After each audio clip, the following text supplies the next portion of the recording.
A neurociência diz isso. Qualquer pessoa pode conseguir qualquer resultado, desde que ela mantenha constância. Porque, olha, constância gera hábito, hábito gera excelência e excelência gera resultado.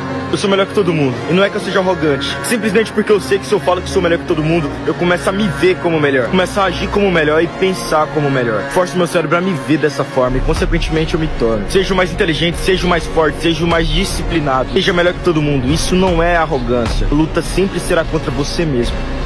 Suas decisões te levarão para algum lugar. A pergunta é: será que eu vou gostar de estar lá? Coloque isso no seu coração. No seu futuro, duas coisas podem acontecer: sorriso ou lágrimas. É você que diz. A mudança que você procura, ela está no sacrifício que você não faz. Nada vai acontecer enquanto você não se sacrificar pelo que você quiser.